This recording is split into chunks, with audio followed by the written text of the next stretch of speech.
Why did she walk into a place where every eye judged her before she'd even spoken?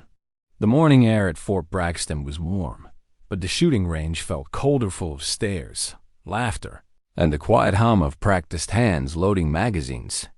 Sarah Mitchell kept her steps measured, her ponytail swaying with the rhythm of someone who had nowhere to rush to. She looked like any other weekend newcomer. Running shoes, plain clothes, eyes scanning for the registration desk. Nothing about her hinted at the storm she carried inside. Corporal Jenkins smiled politely when she approached. "First time here, ma'am?" "Yes," she answered, her voice barely carrying over the distant cracks of gunfire. A few heads turned, a few smirks. Staff Sergeant Rodriguez leaned toward his buddies. "Well, she picked a good day to start," he said. "Some real shooters. Here today, she might learn a thing or two." Lieutenant Thompson chuckled, tapping the side of his pistol case. "Start her on a .22. Easy on the recoil. A 9mm's a bit much for a beginner." Master Sergeant Williams adjusted his veterans' cap and offered his own advice about starting close. Keeping expectations low, Sarah only smiled. "Thank you," she said. The safety video began 10 minutes of rules, warnings, and procedures.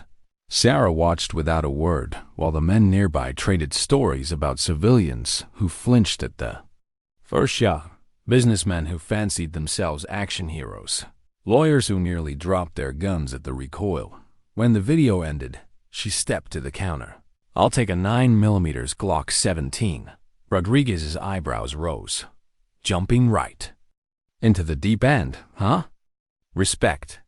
Lane 7. Between Rodriguez in 6 and Thompson in 8. Williams with his son in 9. Sarah unpacked her rental pistol with quiet efficiency, her hand steady, her motions deliberate but unremarkable, at least to the untrained. "Aye," the range officer's voice boomed down the line. "Muzzle downrange at all times. Finger off the trigger unless you're firing. No rapid fire." A chorus of "Roger" that echoed. Sarah loaded 15 rounds, the metallic click echoing faintly against the padded walls. She raised her weapon for the first time, eyes narrowing, the rest of the world fading away. The first shot rang out. 10 ring, the officer called. Dead center, Rodriguez smirked. Beginner's luck. Second shot 10 ring, third 10. Ring, fourth 10 ring, fifth 10 ring. The chatter on the range slowed to a stop. Rodriguez's pistol lowered. Thompson squinted through his spotting scope. 5 shots, 1 ragged hole. "That's not normal," Thompson muttered. The officer approached, peering at the paper. "Ma'am, this is exceptional. Have you had formal training?" Sarah hesitated. "I've had some instruction." "Some?" Williams said, stepping closer. "Lady, this isn't some. This is expert-level marksmanship." The officer tilted his head. "You up for 25 yards?" Sarah nodded. The targets rolled back. She adjusted her stance, her breathing, her grip movements so slight they were invisible to most, but perfect in their intention. First shot dead center. Second dead center. By the 5th shot, the group was so tight it looked like a single punch through the paper. Rodriguez set his pistol on the bench. "All right. Who are you really? FBI? Secret Service?" Before she could answer, the door opened. Colonel Jack Morrison stepped inside. The murmurs turned to silence. He moved toward the crowd at lane 7, his steel-gray eyes scanning the target, his voice calm but carrying. "Wait, what's your name, ma'am?" "Sarah Mitchell," she said. He froze. "Sarah. Elizabeth Mitchell?" Her posture shifted almost imperceptibly. "Yes, sir." Recognition lit his face. "My God. Charlie Company, 3rd Battalion, Operation Desert Shield." The range went utterly still. "Gentlemen," Morrison said, his voice low but commanding. "This is Staff Sergeant Sarah Mitchell, formerly of the Army's elite sniper program, one of the finest marksmen I have ever trained." And in that instant, the smirks, the whispers, the unspoken doubts were replaced by something else entirely: respect. Why did she walk back toward the firing line instead of taking the respect she'd just earned and calling it a day? Because Morrison's eyes told her this wasn't over. Not for him, not for her. The range officer was still holding the target. Like it was a rare artifact. Around them, the crowd lingered, soldiers, veterans and weekend shooters alike, all suddenly quiet. Respect had replaced skepticism, but curiosity had replaced the smugness. These weren't just impressed onlookers. Now, they were witnesses waiting to see what came next. Morrison didn't ask if she wanted to continue. He simply gestured toward the long bench where the rifles rested. "We've got a Remington 700 set for 300 yards. You up for it?" Sarah's eyes held his for a long moment. It wasn't hesitation. It was calculation. A glance at the door, the clock on the wall, the shafts of sunlight cutting across the shooting lanes. And then she nodded once. "I think I'd enjoy that." Morrison's smile was subtle, but the kind of smile only another soldier would recognize. The smile of a man who knows he's about to see something rare. He pulled the rifle from the rack himself, cradling it like it carried weight far beyond the steel. "This should feel familiar," he said, and it did. Sarah took the weapon into her hands, and in that instant, something changed in her posture. Gone was the careful civilian modesty. Her movements became instinctive, like a musician handling an instrument they've played their entire life. Rodriguez leaned over to Thompson, voice low. "She's done this before." Thompson didn't take his eyes off her. Not just done it, lived it. The firing point for long-range shooting was set apart from the main lanes. Quieter, more exposed, the wind here was sharper, tugging at the flags along the berm. Sarah set the rifle down, adjusted the bipod legs, and lay prone with an ease that made Morrison's mouth twitch upward. She wasn't rushing. She never rushed. Left hand adjusting the scope's parallax. Right hand checking the trigger's slack. Eyes scanning the downrange markers, not just looking at the target, but studying the spaces between. The shimmer of heat waves rising from the earth. 300 yards, Morrison said to the gathered crowd. It's a long way for most shooters. At that distance, wind, humidity, temperature, they all matter. Sarah didn't respond. She was already inside the calculation, already making the minute adjustments that most shooters wouldn't even think to make. The range fell silent again. Even the other shooters who had been banging away at paper targets stopped to watch. She exhaled slowly. The trigger broke like glass. Center mass. The range officer called through the spotting scope. Dead center. There was a murmur of disbelief from behind her. Another one, Morrison said. She reloaded without looking up, her fingers working the bolt as naturally as drawing. Breath. This time she took less than half the preparation. Her second shot snapped downrange. The range officer didn't even bother to mask his amazement. Touching the first hole, I've never seen grouping like this at 300 with a rifle you've never fired before. Rodriguez gave a short laugh that wasn't really laughter. I've been in the Army 12 years, and I've never seen shooting like this outside. A sniper hide. Morrison crouched down beside her. Still got it. She handed him the rifle. Some things you never forget. The crowd began to drift back toward their own lanes, but not before several approached her. Handshakes, nods, a quiet thank you for your service from Williams, who brought his son forward. The boy stared at her like she was made of something different than everyone else in the room. Sarah crouched to his eye level. "Just call me Sarah," she said softly. "And remember, being a hero isn't about how well you can shoot. It's about what you do with whatever skills you have. Use them to help people. Always." The boy nodded like it was a secret meant only for him. By the time she began packing her things, Morrison was at her side again. His voice dropped so only she could hear. "Why not tell people?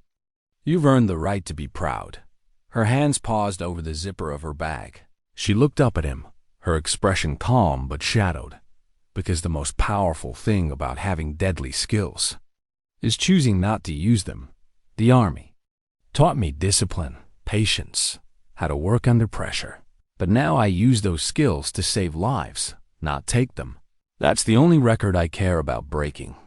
He studied her face for a moment, then gave a small nod, the kind that carried both agreement and understanding. As they walked toward the exit together, Rodriguez called out, "Ma'am, my in-laws thing. Why nursing?" "You could have done anything." Sarah smiled faintly, her hand already on the door handle. "Because every trigger I don't pull is a life I might save instead. And that's the most accurate shot I can take." The door swung open, and the sunlight caught her profile, calm, steady, unreadable, as she stepped outside. Morrison remained by the bench for a while longer, answering the inevitable questions. "How many snipers have you trained like her?" Someone asked. "Maybe a dozen," he replied.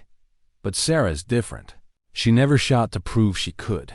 She shot because she had to, and when she didn't have to anymore, she stopped. That's the mark of a true professional." The range eventually returned to its usual rhythm, brass casings hitting concrete, muffled conversations through ear protection. But the story was already spreading. Soldiers were passing it along like a campfire tale. The quiet nurse who silenced a range with a single shot. The woman who could outshoot them all and yet chose not to that night. Sarah's small apartment in Charlotte was quiet except for the ticking of the kitchen clock. She stood at the sink, washing the smell of gunpowder from her hands, watching the warm water swirl down the drain. There was no pride in her face, no gloating over the looks on those men's faces. Instead, there was something softer, something heavier. She dried her hands and ran a fingertip over a photograph on the fridge. Half a dozen soldiers in desert uniforms, their smiles bright, despite the sandstorm swirling in the background.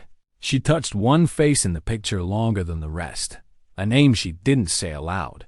It had been 7 years since Afghanistan, 7 years since the last time she'd pulled the trigger in combat, but the weight of it hadn't faded. Some nights she still woke with her breath sharp and shallow, the image of a Skoke's crosshairs lingering in her vision even after she opened her eyes. She made tea. She always made tea on nights when the memories were louder. The next morning, she was back in the trauma unit at Charlotte General. The world here was loud in a different way, machines beeping, voices calling for meds or vitals, the shuffle of gurneys, and the squeak of rubber saws on tile. Here, her aim mattered just as much. It wasn't bullets now. It was 4 lines, sutures, chest, compressions, every move precise, every second measured. Most of her coworkers had no idea where she'd been or what she'd done before she walked through these hospital doors. And she liked it that way. At noon, a trauma alert came in: motorcycle accident. Multiple injuries. She moved quickly, snapping gloves into place. A fractured femur, collapsed lung, facial lacerations. She was in her element, not because it was easy, but because the chaos demanded the same focus the desert once had. Later, as she stepped out into the quiet of the break room, she caught her reflection in the window. For a moment, she didn't see the nurse's scrubs. She saw the dust and sweat of her old uniform, the rifle slung over her shoulder, the sun in her eyes, and she thought about the range again, about Morrison's voice when he'd said her name in front of everyone, about the boy's wide-eyed stare when she told him to help people. She sipped her tea, and she smiled, just slightly, because the truth was, she hadn't gone to the range to prove anything to anyone. She'd gone to prove something to herself, that the skills were still there, that they hadn't rusted away in the years since she'd left the field, and most of all, that she could touch that part of herself again without being consumed by it. Outside, the city moved on. Inside, she sat in the fading afternoon light, calm in the knowledge that the most important targets in her life now didn't have bullseyes at all. What happens when the past you've buried starts walking toward you? For Sarah, it began as nothing more than a normal Tuesday in the trauma unit. But sometimes, normal days are only the opening credits to something you never saw coming. The ear was running at full tilt. 2 car accidents, an elderly man in cardiac arrest, a child with a deep laceration from a broken window. Sarah moved between rooms with the calm, almost surgical precision her colleagues had come to rely on. She had a way of speaking softly enough to settle panicked patients, but firmly enough to make people listen when seconds mattered. At 11:07, the doors banged open. 3 soldiers in fatigues rushed in, escorting a man clutching his side, blood seeping through his shirt. One of the soldiers shouted for a trauma bay. Sarah was already moving toward them. "Bay 3 now," she ordered, motioning for a gurney. The injured man groaned as they eased him down. His name tag was partially obscured by blood, but she caught the more before a nurse's hand blocked it with gauze. She cut away the soaked fabric. The wound wasn't fresh, probably hours old. "This wasn't from here," she said without looking up. One of the soldiers shifted uncomfortably. "Training accident," he said too quickly. Sarah's eyes flicked up. She knew that tone. It wasn't training. It was the voice of someone told to say one thing while the truth lived elsewhere. The man on the table clenched his jaw, his skin pale from blood loss. Sarah pressed a dressing into place, felt the steady but shallow rhythm of his breathing, and ordered fluids. It wasn't until the soldier's hand moved pushing hair off his forehead that she saw the face clearly. Captain Elias Monroe, her last spotter. The edges of the room seemed to blur for a moment. The smell of antiseptic was replaced by dust and diesel. In her mind, she was back in Afghanistan, lying prone beside him on a rooftop. Both of them watching the same stretch of empty road for hours. "Sarah," he rasped, barely above a whisper. She leaned in, her voice low. "Don't talk. You'll make it worse." But his hand caught her wrist, weak but insistent. "Not an accident," he murmured. "They're looking." And then his eyes rolled back as consciousness slipped away. Sarah straightened, aware that one of the uniformed men was watching her too closely.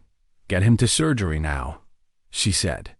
Sharply, the gurney rolled away, taking Monroe and his unfinished sentence with it. The rest of her shift felt like moving through fog. She did her rounds, changed dressings, updated charts, but her mind kept looping back to the look in his eyes. The same look he'd had in Helmand Province, seconds before they'd pulled the trigger on a mission neither of them had wanted to take.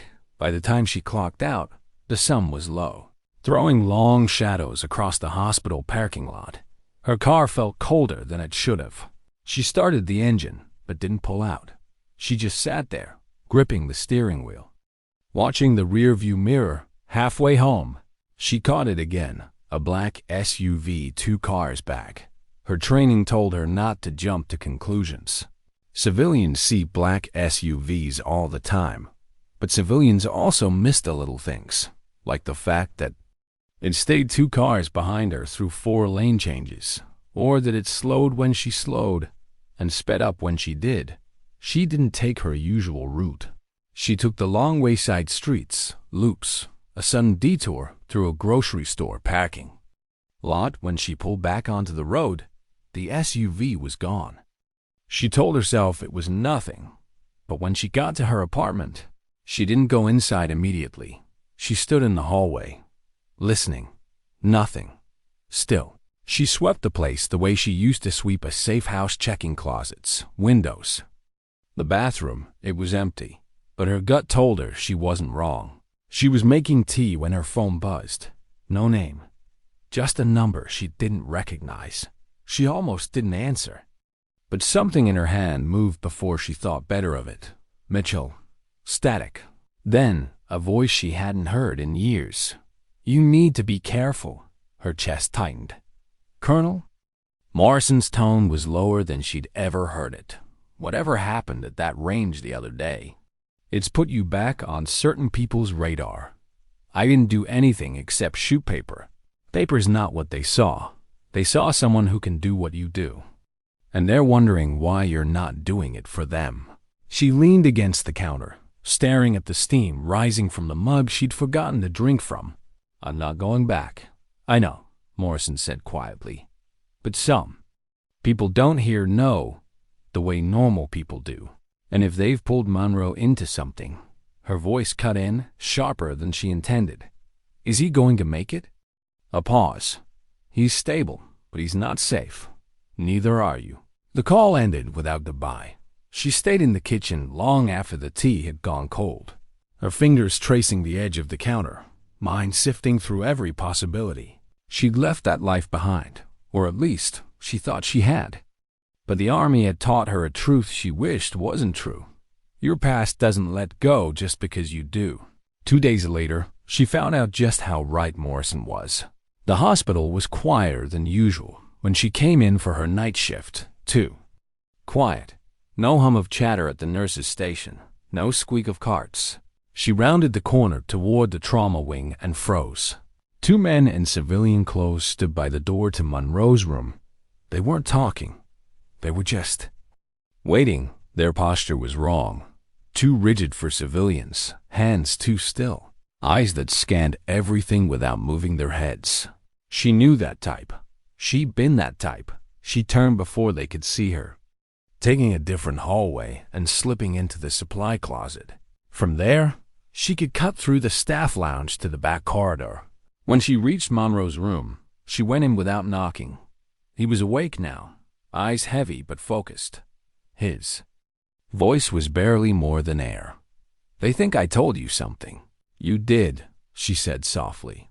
"Just not enough. They want it back," he whispered. "What we took years ago, they think I still have it, or—" "You do." Sarah's stomach sank. She knew exactly what he meant. Helmand Province, the rooftop, the target that wasn't a person, but a drive small enough to fit in a hand. Dangerous enough to bury in the deepest classified vault it had been. Logged as destroyed in the after-action report. She'd watched the dust rise from the detonation herself, or at least she thought she had.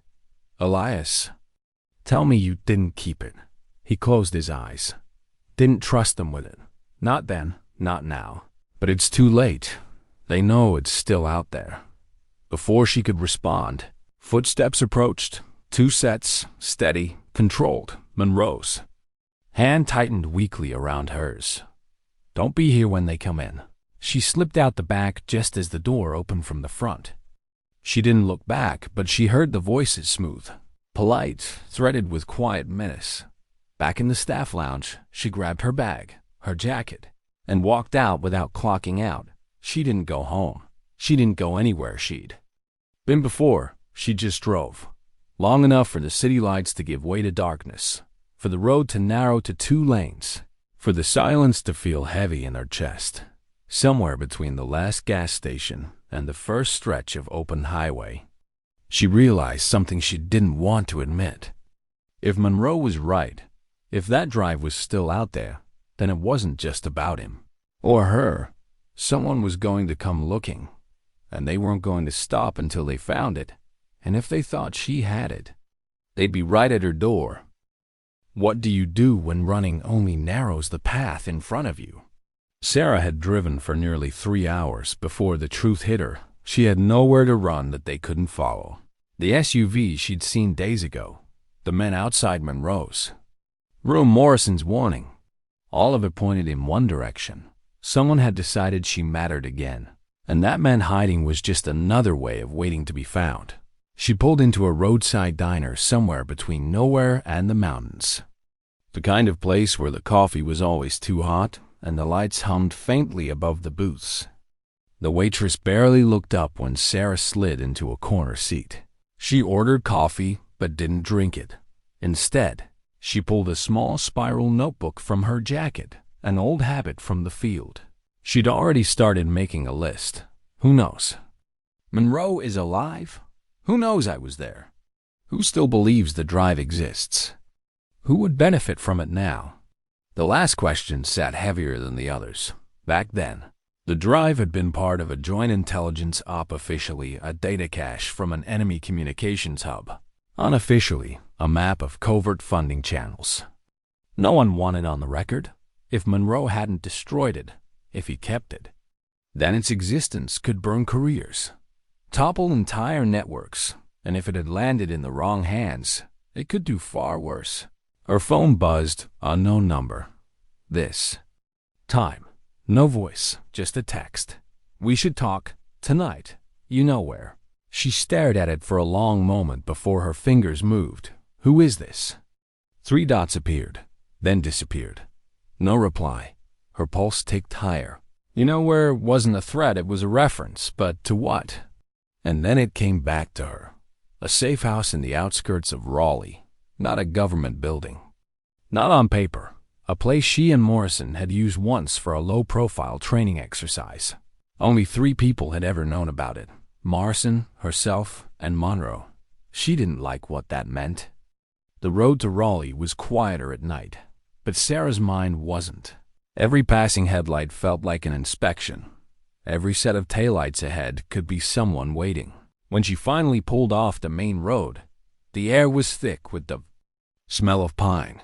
The safe house sat half-hidden behind a screen of trees. Its windows dark, its siding faded to the color of ash. She parked down the road and walked the rest of the way. Staying in the shadows, the door was unlocked. Not a good sign. Inside, it smelled faintly of dust and something older gun oil. Maybe. The voice came from the far side of the room. A man stepped into the weak light leaking through the blinds. It wasn't Morrison. It was Monroe. Only not the Monroe she'd left in the hospital.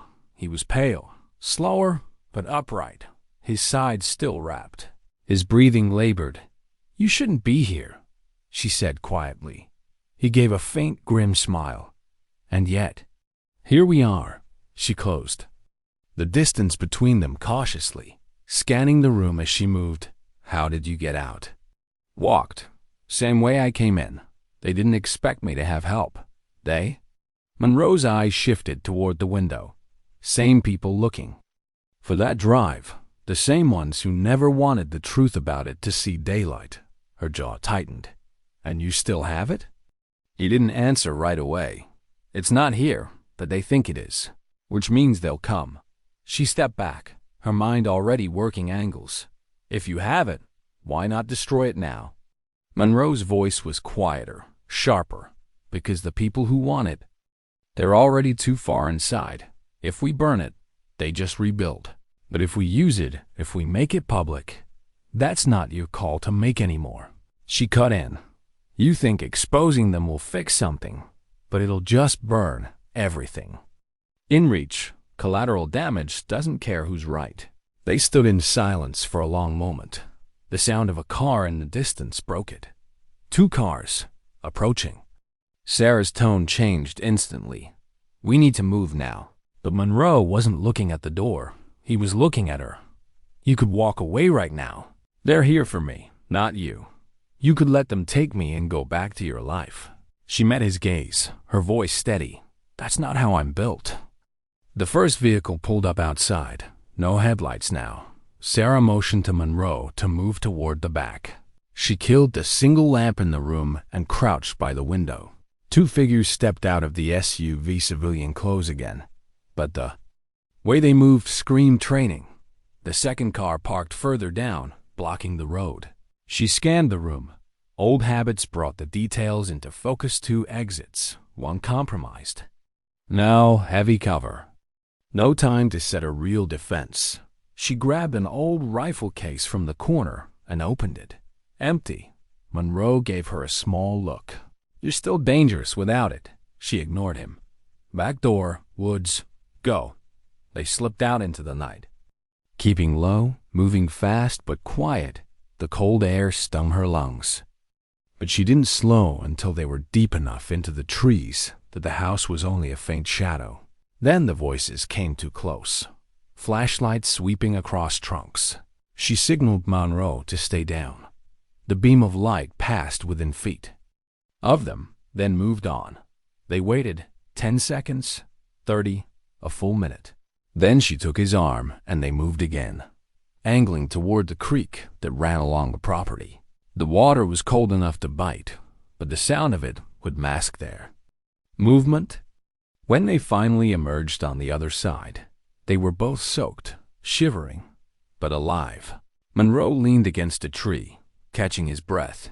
"You could have left me." She looked at him, really looked at him, for the first time that night. "You're not the first person I've pulled out of a bad spot, and you probably won't be the last." For the first time since she'd arrived, he smiled without bitterness. They walked for another mile before the glow of distant streetlights broke through the trees. Sarah spotted a gas station and led them toward it, but stopped short before stepping into the open. "You need to disappear," she said quietly. "Go. Somewhere they're not looking. Change your name if you have to, because the next time they come, they won't miss." Monroe's eyes held hers. "And you?" "I'm going to make sure they never come again." There was no bravado in her voice, just certainty, because she knew now this wasn't going to end with her walking back into her life like nothing had happened. The moment she'd stepped into the safe house, the line she'd drawn between her past and her present had been erased. She was back in the fight. She just had to decide how far she was willing to go. What happens when you stop running and turn around? For Sarah, it started the moment she dropped Monroe at the bus terminal in a small town that didn't appear on most maps. No names, no goodbyes, just a nod and a look that said more than words. Good. She sat in her car afterward, staring at the rain streaking across the windshield. For years, she built her life around staying invisible, moving in straight lines, keeping her head down. But every skill she had learned in uniform was now shouting the same thing in her head. If she waited for them to come, she'd lose.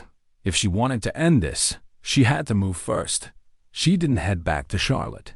She drove east, away from the places they'd expect her to go. The miles rolled under her tires like quiet decisions stacking up in her mind. By midnight, she pulled into an all-night truck stop.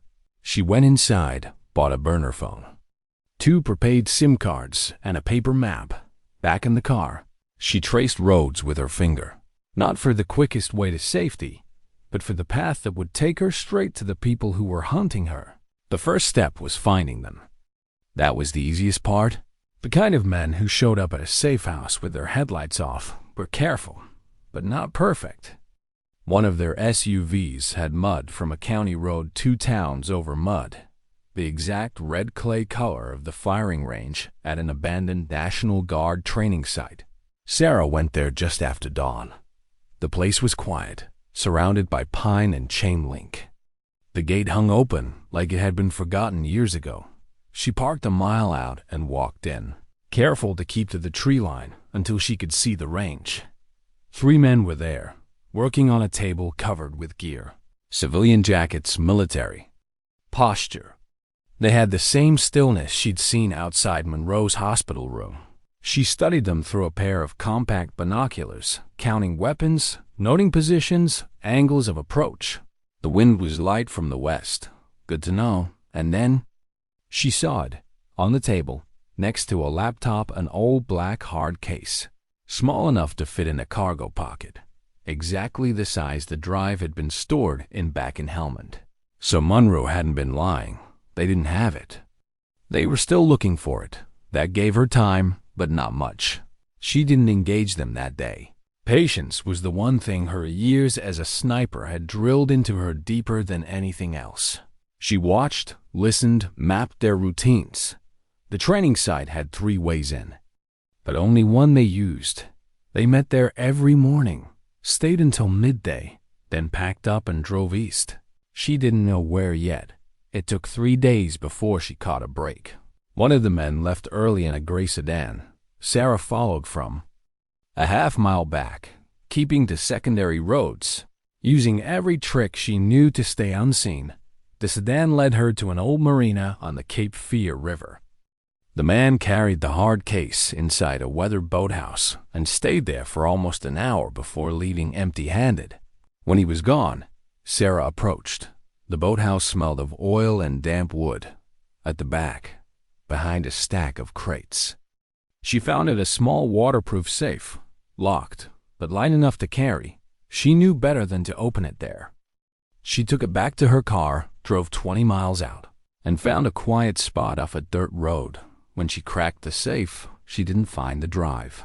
Instead, there was a file folder inside photos, her at the range with Morrison, walking out of the hospital 2 nights ago, sitting in her car, and a single sheet of paper with her name and 2 words written under it: "Bring alive." Her stomach tightened. This wasn't just about the drive anymore. She called Morrison from the burner. He picked up on the first ring. "I told you to lay low," he said. "I'm done laying low," she answered. "They've been watching me for weeks. They've got a file. They want me alive." A pause. "That means they think you know something you don't." "Or," she said slowly, "it means they think Monroe told me where it is." "Did he?" She didn't answer. Morrison's voice sharpened. "Sarah, if you're thinking about going after them, I'm not thinking about it," she said. "I'm already in it." Another pause, longer this time. Then his voice dropped. "If you're going to do this, you do it clean, you don't get caught, and you don't let it touch the people who aren't ready for this world." "I know," she said. "Do you?" His tone softened, just a little. "You walked away from this life for a reason, and I can walk away again," she said. "But not until it's done." That night, she parked across from the training site again, the safe back where she'd found it. She watched them arrive in the morning, same men, same movements, but now she wasn't thinking about who they were. She was thinking about how they worked and where their blind spots were. By noon, she had the pattern locked. 1 stayed with the gear, 2 left in the SUV. That meant the man alone would be the weakest point. She didn't need to hurt him, just take what he knew. The next day, she made her move. She timed it to the minute, waited until the SUV disappeared down the road, moved in silent and low, crossing the last 50 yards without a sound. The man didn't hear her until she was inside the tent. By then, the cold press of her Glock against the back of his neck had already frozen him in place. "Don't turn around," she said quietly. "We're just going to talk." He didn't answer, but his breathing quickened. "Where is it?" I don't know what you're talking about." She pressed the muzzle a little harder. "The drive, Monroe had it. Now you think I do? Who sent you?" He hesitated. She knew the sound of someone deciding how much to risk with a lie. "Langford," he said finally. The name landed like a stone in her chest. Colonel Peter Langford, once her commanding officer's commanding officer. The man who'd signed off on the Helmand op. She'd thought he was retired. What does he want with it? She asked. "You know what's on it? Money, names, operations that never happened. Where is he?" The man swallowed. "Not here. Not in the country." She stepped back. "You're going to tell him you saw me. You're going to tell him I'm coming. And you're going to pray you're not here when I do." She left him standing there, hands raised, and was gone before the SUV returned. Back in her car, she sat for a long time, staring at the tree line. This wasn't about a missing piece of hardware anymore. This was about power. Power Langford wasn't supposed to have. And secrets that could wreck far more than her life if they came out. And somewhere out there, Monroe still had the one thing Langford wanted most. She knew the only way to stop him was to make herself the problem he couldn't solve. The one that kept him awake at night. The one that made him call off the hunt. Not because he wanted to, but because he couldn't win it. For that, she'd have to go back to a place she swore she'd never set foot in again. Back to where it all started, Helmand. How far do you have to go to bury something so deep it can't be dug up? For Sarah, the answer was 8,000 miles east, into a place she thought she'd left for good. The ticket to Kabul was bought in cash. The name on it not hers, she traveled light one duffel. No electronics she didn't want found. No weapons she couldn't improvise along the way.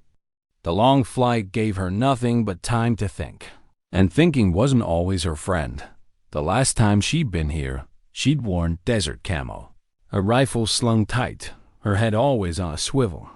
Now she was just another passenger looking out over the endless ridges and dust storms. The uniforms she'd once walked among were gone. The place had changed, but she knew enough about war zones to understand one truth. What matters doesn't change. On the ground, Kabul was loud traffic, shouting, a distant thump of construction. She kept her head down, blending into the distant thump of construction. She kept her head down, blending into the distant thump of construction. Market crowd, until she found the man she'd been told to look for. Reza, old contact, never military, but connected enough to get things done. "You shouldn't be here," he said the moment he saw her. His English was still clipped, precise. "Neither should you," she answered. His eyes narrowed, but he led her through twisting alleys to a room above a mechanic shop. The shutters stayed closed. The tea was hot but untouched. "You're looking for something," he said. "Something small but dangerous." "I need to get to Helmand," she said. "Southend, near Lashkargah." His eyebrows lifted. "Not a safe place. Not now, even less for someone like you. I've been there before." He looked at her for a long moment, then shook his head. "The ones who go back, they are the ones who can't stay away." She didn't correct him. 2 days later, she was in the back of a battered Toyota pickup, heading southwest. The driver was young, eyes always scanning the horizon. Sarah sat in silence, every bump in the road pulling up memories she'd tried to bury. The smell of hot sand, the hiss of wind over a rifle barrel, the dull, hard thud of impacts too far away to see. The village where she and Monroe had run that rooftop op was smaller now, quieter. Half the buildings they'd known were gone, the rest patched together from whatever people could find. She left the truck at the edge of town and walked the last stretch alone. The air was dry, the light harsh. She found the building. She'd been looking for 2 stories, flat roof, the same faint bullet scars along the eastern wall. Inside, it was empty except for dust and the distant sound of voices outside. She climbed to the roof, the same way she had that night years ago. It hadn't changed much. Same sightlines, same wind pattern curling around the corners. She closed her eyes, saw Monroe lying prone beside her, both of them staring at the glow of a target they couldn't miss and couldn't forget. Back then, when they'd finished, Monroe had claimed he'd destroyed the drive, but if he'd kept it, if he'd hidden it. She walked the roofline slowly, studying every seam, every patch in the concrete. Snipers knew how to leave no trace, but they also knew where to stash something they might need later. It was the drain pipe that gave it away. A section of the jam pipe had been reattached with newer bolts than the rest. She unscrewed them carefully, sliding the metal free. The hollow inside held a small package, wrapped in oilcloth. She unwrapped it with steady hands. There it was, the drive. It was smaller than she remembered, scratched along the edges, but still intact. She stared at it for a long time, feeling the weight of it in her palm, not the physical weight, the weight of everything it carried. Names, money, operations that had never existed, at least not officially, enough to destroy careers, enough to start wars. A shadow moved across the roof. She turned, but the voice came first. Didn't think he'd actually find it. Langford. He was older now, but the voice was the same smooth, measured, carrying the unspoken authority of a man who had commanded without question. 2 men flanked him, rifles low but ready. Sarah's fingers curled around the drive. "You've been busy," she said. "And you've been predictable," he answered. "You were the only one I trusted to find it, and here you are." She didn't move. "If you wanted it so bad, you could have just asked." He gave a humorless smile. "You would have said no." "You're right." Langford's eyes narrowed. "That thing belongs to people who can use it, people who understand the balance it protects." "People like you?" she asked. "People who keep the machine running." "You know how this works, Mitchell. Without someone willing to make ugly choices, everything falls apart." She shook her head slowly. "You don't want to protect balance. You want to control it." The air between them felt thin. The men with rifles were shifting now, waiting for a signal. Langford didn't give it. Instead, he took a step closer. "Hand it over, and you walk away. You can go back to your hospital, your quiet life. No one needs to know." She thought of Monroe, of Morrison, of every soldier who'd followed orders without knowing whose game they were playing. "No," she said. Langford's smile faded. "Then you know what happens next." "I do," she said. The movement was small, but the men tensed. She didn't reach for a weapon. She just dropped the drive into the deep shadow of the drainpipe behind her. It hit with a dull clank, vanishing. Into the darkness, Langford's jaw tightened. "You think I won't tear this place apart?" "I think," she said, "you won't find it before I do again, and the next time, it won't be in a place you can get to." For the first time, he didn't have an answer ready. She stepped past him, the heat of the rooftop pressing down. Like a hand, the rifles didn't raise. They didn't have the order. Langford just watched her go. That night, she didn't sleep in the village. She walked out under the cover of darkness, the stars sharp and cold above her. The drive was still where she dropped it, but she had the location memorized. She could take it. She could destroy it. She could put it somewhere even Langford couldn't touch. But she knew one thing for certain: Helmand had changed nothing. The fight wasn't about the drive anymore. It was about who was willing to carry the weight of it. And she was starting to think the only way to end it was to make sure it burned both sides. What happens when the thing you're holding becomes more dangerous than the people chasing you? Sarah asked herself that question the entire flight back to the U.S. She didn't have the drive on her. She'd left it in Helmand, buried in a place Langford would never think to look. Not yet. But that didn't make her safe. In fact, she knew it made her more of a target, because Langford wasn't the kind of man who believed in maybe. If she was alive, in his mind, she had it. By the time her plane landed in D.C., she was operating. On reflex alone, she slipped through customs without drawing eyes, picked up a car from a rental lot that didn't ask questions, and started driving south. Charlotte wasn't the destination. It was bait. She parked the car 2 blocks from her apartment and walked the rest of the way. The street was quiet. Too quiet. The kind of quiet that didn't belong in a city. Her door was locked, but she could feel it. Someone had been inside. A chair was slightly off its mark. A photo frame turned at a different angle. She didn't touch anything. Just stood in the living room, letting the silence stretch. Then she said, "You can come out now," from the shadows of her kitchen. Morrison stepped forward. "You've been busy," he said. "And you've been watching," she replied. His face was harder than she remembered. "Langford's moving faster than I thought. He's already shut down 2 contacts who might have helped you. If you stay here, you're done." "I'm not staying," she said. He studied her for a moment. "You found it." She didn't answer. "That's all I needed to know," he said. "Where is it?" She narrowed her eyes. "You think I'm just going to hand it over? After everything?" Morrison's voice dropped low. "Sarah, you don't understand. Langford isn't working alone. There are people above him, and they want that drive for reasons that go way beyond politics. If they get it, you won't have to worry about secrets. They'll rewrite them. That's why I can't give it to anyone," she said. "Not you, not him, no one." Before he could respond, her phone buzzed. Unknown number. She answered without a word. A man's voice, smooth, almost amused. "You've got something that doesn't belong to you."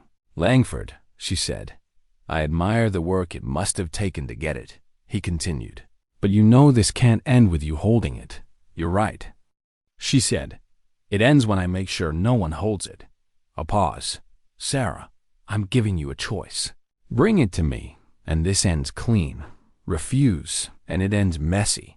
And you know how messy I can be." Her voice stayed level. "You're going to wish you hadn't made that call." She hung up. Morrison shook his head. "You just told him you're going to fight him. That's not the Sarah Mitchell I knew." She looked him dead in the eye. "No, That's exactly the Sarah Mitchell you trained. That night, she didn't. Go home, she drove to an industrial part of town, parked under the cover of shadows, and climbed the rusting fire escape of an abandoned warehouse. She'd been here before, years ago, for urban overwatch training. The vantage point gave her a full view of the street 2 blocks down, the one Langford's people would use if they came, and they would come. She set up like she used to binoculars, a small rangefinder, and a scatter of exit plans in her head. No rifle. This wasn't about taking the shot. It was about seeing the shot before it happened. At 2:14 a.m., the first SUV rolled into view. Headlights off, another behind it. They stopped near her building. 4 men got out, moving in a formation too clean to be anything but military. They didn't knock. They went straight in. Morrison wasn't in there. She knew that.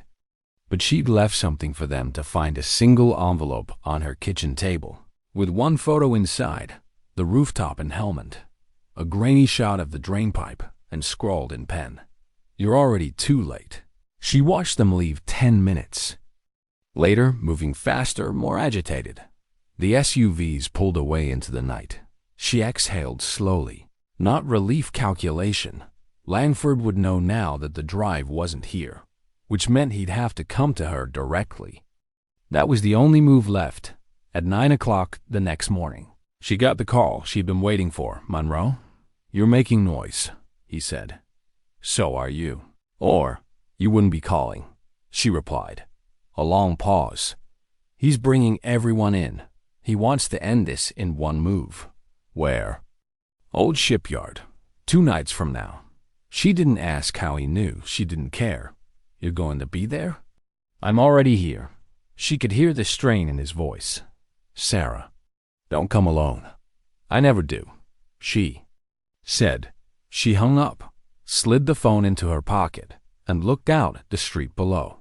2 nights. That was all the time she had left to decide whether she was walking into that shipyard to make a deal, or to burn everything down. She went back to her apartment one last time, stripped it of anything personal, and left the key on the counter. The life she built here wasn't going to survive this. As she closed the door, she felt it, not fear, not even resolve, something colder. Langford thought she was carrying the drive.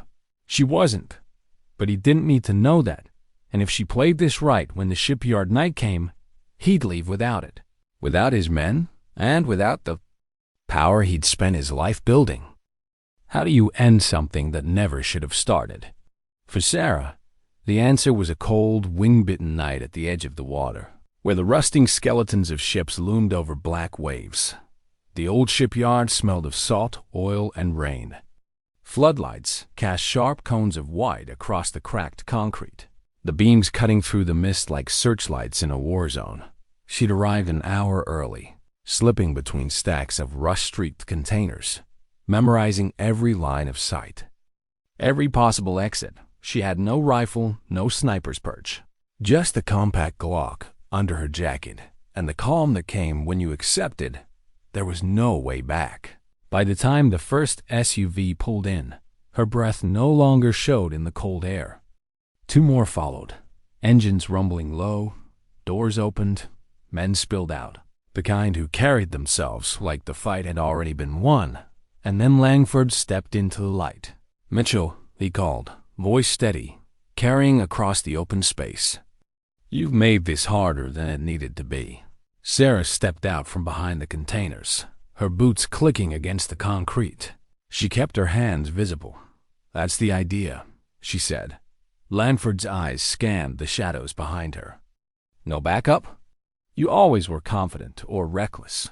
"I'm here," she said, "because I want to hear you say it. What you want. Why you've been chasing something you should have destroyed years ago." He gave a short, humorless laugh. "That drive is leverage. Leverage keeps enemies from striking and friends from straying.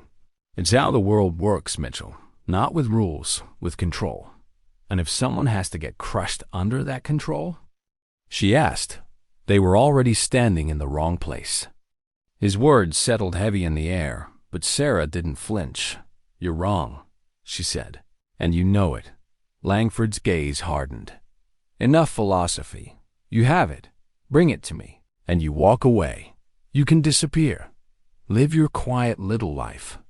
I'll even make sure no one ever knocks on your door again. Sarah took a slow step forward. And if I say no? He didn't answer. He didn't have to. Movement to her left, Monroe stepped out from between two shipping crates.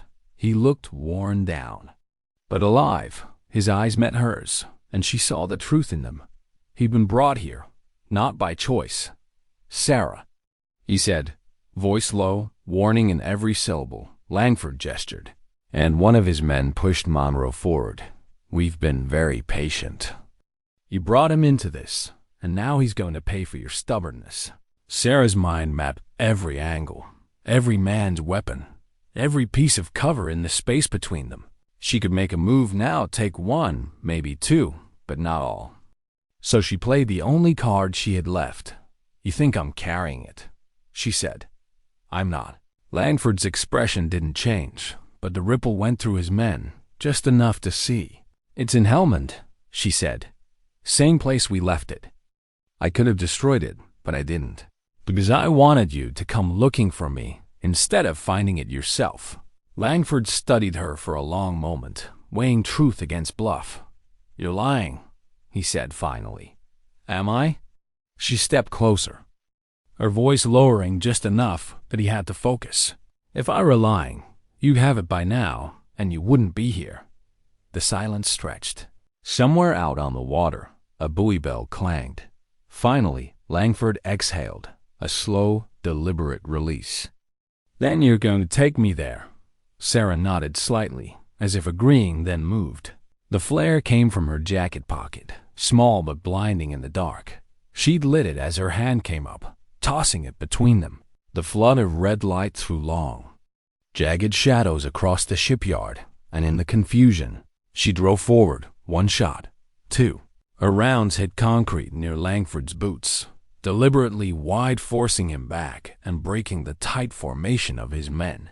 Monroe lunged sideways, throwing himself toward cover. Shouts, gunfire cracked sharp against steel. Sarah stayed low, moving between the containers, every step calculated. She wasn't here to win a firefight. She was here to break his control, from behind the cover of a rusted loader. She shouted, even if you kill me, you'll never see that drive. And every day you don't have it, someone else gets closer to finding it first. Langford's voice came back, harsher now. You think anyone else matters? You think I can't bury whoever finds it? You can't bury the truth forever. She called, but you can drown in it. The gunfire slowed, then stopped. Silence, except for the hiss of the flare burning itself out. Langford stepped into the dim light again. Along this time, his pistol was lowered, but not holstered. You've always been a problem, Mitchell, he said. Not because you're the best shot I ever saw, but because you never learned how to take an order you didn't believe in. You're right, she said. They stood there for a moment, too. People who had both lived too long in the shadow of missions no one was supposed to remember. Then Langford made his mistake. He stepped closer, closing the distance just enough. Her hand was on his wrist before the gun came up. A twist, a shift of balance. The same disarm Morrison had drilled into her 100 times years ago. The pistol clattered to the concrete. For a second, she thought he might go for it anyway, but he didn't. He just stood there, chest rising and falling hard. The look in his eyes, not defeat, just calculation starting over. This isn't finished, he said. It is for me. She replied. By the time Monroe emerged from cover, Langford and his men were already retreating to their SUVs. No one looked back. You let him walk, Monroe said. She nodded. Killing him doesn't end it. Taking the drive off the board does. Monroe studied her face, then said quietly, You're really going to bury it? I'm going to make sure no one, not him, not his bosses, not even me can touch it again. It gave a short nod. I guess this is goodbye. It is. She said, Stay gone, Elias. The next morning, Sarah drove east until the highway gave way to back roads, then to dirt. She parked by a stretch of marsh where the tide came in fast and heavy. She took the drive from the waterproof pouch she'd carried since Helmand. It felt smaller now, lighter, but no less dangerous. For a moment, she thought about what was inside every secret, every name, every betrayal. How many people would call her a coward for not using it? How many would call her a hero for keeping it out of play? She didn't think she was either. She walked to the water's edge and threw it as far as she could. The splash was sharp, quick, swallowed immediately by the dark water. The tide would take it out to the ocean. She stood there until the waves smoothed over the ripples, until the marsh looked like nothing had disturbed it.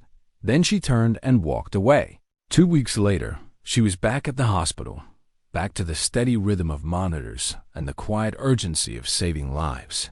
Her colleagues still didn't know where she'd been. They didn't ask. One night, after a long shift, she passed the bulletin board in the break room. Someone had pinned up a quote. "Sometimes dignity doesn't speak, it simply acts." She stopped for a moment, staring at it, before smiling faintly. Because that was the truth she'd carried all along. The same truth Morrison had taught her without saying it. The most dangerous people in the world are often the most peaceful. They understand the true cost of violence and choose mercy instead. Sarah picked up her bag, stepped out into the night, and disappeared into the quiet streets. Just another nurse walking home. And that's exactly how she wanted it.